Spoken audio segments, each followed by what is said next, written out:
que será sempre a prece, o caminho que vai nos conectar com os amigos espirituais. Vai ser sempre através da prece que eu vou conseguir me aproximar mais de mim e, consequentemente, me aproximarei mais da minha essência divina.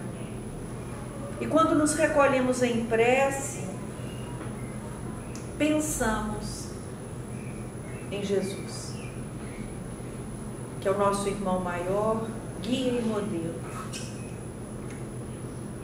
Pensamos no Criador que nos possibilitou a existência, que por seu amor infinito, a cada dia nos oportuniza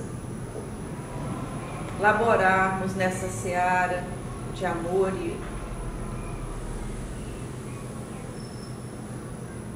e afeto, para que possamos cumprir o nosso propósito divino. Que Maria, nossa mãe querida, nos envolva a todos com seu manto de amor e de luz. E que os nossos pensamentos possam estar voltados para a leitura que vamos ouvir. Que a cada dia fortaleçamos mais em nossos corações a ideia de que o Evangelho é a boa nova que nos revitaliza, que nos energiza, que nos fortalece. Que possamos então, Jesus, buscar nas tuas palavras o lenitivo que necessitamos para continuarmos a nossa caminhada. E assim, nos entregaremos a esse exercício, a essa oportunidade de buscar em nós meios, caminhos para cumprirmos as orientações que recebemos do nosso Mestre Jesus. Que o mentor espiritual dessa casa, Zico Horta, possa estar sempre conosco, balizando nossas ações, avaliando as nossas intenções, nos orientando a cumprir sempre os preceitos do Cristo, a olhar sempre para os princípios kardecianos. E dessa forma, nos aproximaremos mais e mais do Pai. Graças a Deus e que assim seja. Alguém vem pela primeira vez? Não. Então, todos nós já sabemos que através da leitura do Evangelho, nós buscaremos uma forma de nos entendermos melhor, de compreendermos melhor aquilo que a vida nos oportuniza. E nós vamos, a cada leitura do Evangelho, nós talvez percebamos que somam aos conhecimentos das semanas anteriores, dos encontros anteriores. É preciso que nós verifiquemos o quanto estamos nos fortalecendo, o quanto isso tem nos auxiliado, o quanto verdadeiramente nós temos usado aquilo que vivenciamos aqui, através da Evangelho Terapia. Evangelho segundo o Espiritismo, capítulo 12, amai os vossos inimigos, retribuir o mal com o bem. Nós vamos ver aqui o item 3. Se o amor do próximo constitui o princípio da caridade, amar os inimigos é a mais sublime aplicação desse princípio, porquanto a posse de tal virtude representa uma das maiores vitórias alcançadas contra o egoísmo e o orgulho. Entretanto, há geralmente equívoco no tocante ao sentido da palavra amar nesse passo. Não pretendeu Jesus, assim falando, que cada um de nós tenha para com o seu inimigo a ternura que dispensa a um irmão ou amigo. A ternura pressupõe confiança. Ora, ninguém pode depositar confiança numa pessoa, sabendo que esta lhe quer mal. Ninguém pode ter para com ela expansões de amizade, sabendo-a capaz de abusar dessa atitude. Entre pessoas que desconfiam uma das outras, não pode haver essas manifestações de simpatia que existem entre as que comungam das mesmas ideias. Enfim, ninguém pode sentir, em estar com um inimigo, prazer igual ao que sente na companhia de um amigo. A diversidade na maneira de sentir nessas duas circunstâncias diferentes resulta mesmo de uma lei física, a da assimilação e da repulsão dos fluidos. O pensamento malévolo determina uma corrente fluídica que impressiona penosamente.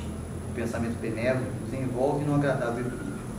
Daí a diferença das sensações que se experimenta a aproximação de um amigo ou de um inimigo. Amar os inimigos não pode, pois, significar que não se deve estabelecer diferença alguma entre eles e os amigos. Se esse preceito parece de difícil prática, impossível mesmo, é apenas por entender-se facilmente que ele manda se ter no coração, assim ao amigo como ao inimigo, o mesmo lugar.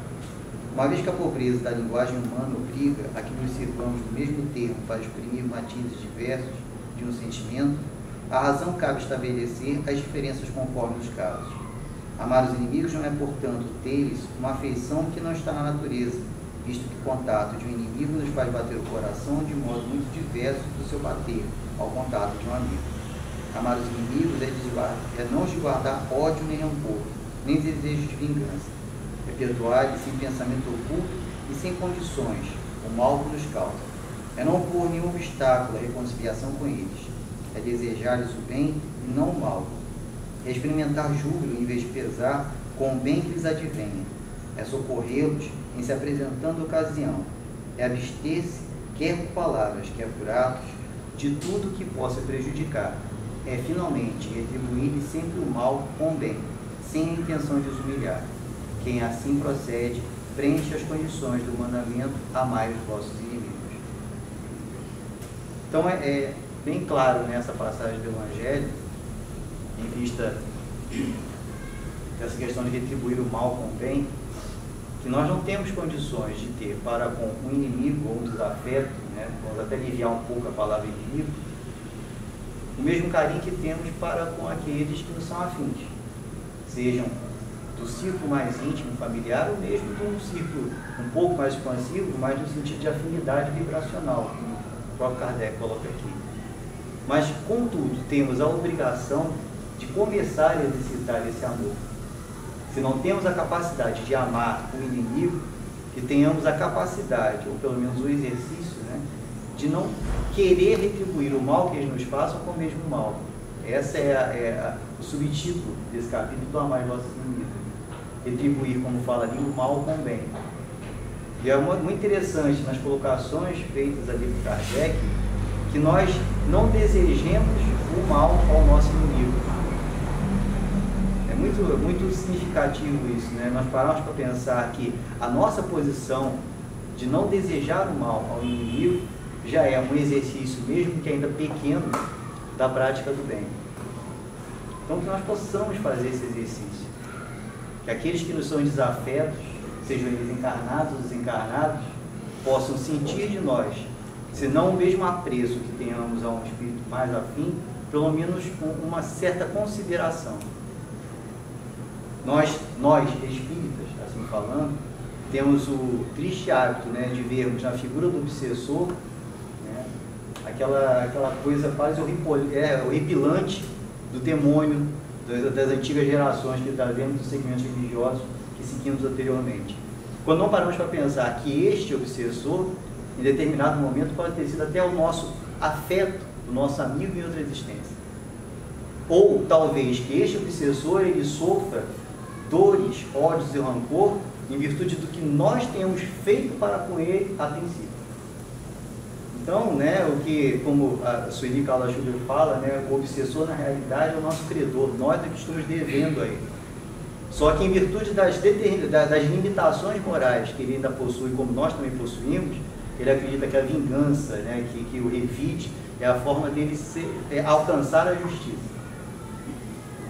Então devemos até para com esses encarnados ter esse sentimento de não retribuir o mal que eles nos desejam, até nos façam, com o mal.